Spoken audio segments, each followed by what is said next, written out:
Visuellement, la compacte de Peugeot n'opte pas pour un traitement radical. À peine plus agressive qu'une GT, elle se repère à ses jantes de 19 pouces allégées de 2 kg, ses étriers rouges Alcon à 4 pistons à l'avant, sa jupe arrière intégrant de part et d'autre du diffuseur 2 canules d'échappement rondes et ses logos GTI. Même constat à bord, avec des sièges avant semi-baquets estampillés Peugeot Sport, un volant gainé de cuir perforé avec une bande de rappel du point milieu, des surpiqûres rouges sur la planche de bord et un pommeau de vitesse en aluminium, partiellement peint en rouge. Techniquement, cette GTI reprend la base de la GT, avec un châssis et des trains roulants revus. Le bloc 1,6 litre THP provient du RCZ-R avec une pression d'injection de 200 bars et dépeint des catalyseurs réadaptés pour répondre à la norme Euro 6.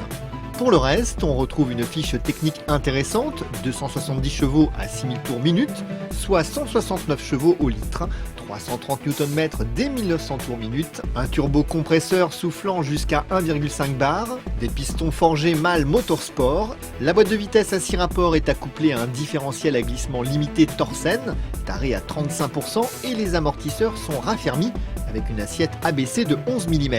Avec un poids à vide de 1205 kg, la 308 GTI affiche d'excellents chronos, 6 secondes pour abattre le 0 à 100 km/h. À conduire, cette 308 GTI nous a comblés.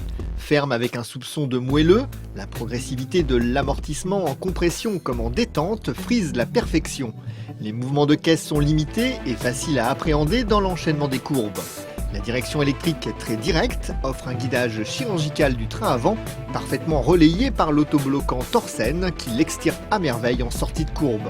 Affiché à 37 200 €, le pari est osé au regard d'une concurrence souvent plus abordable et plus puissante, malgré son petit malus de 200 €.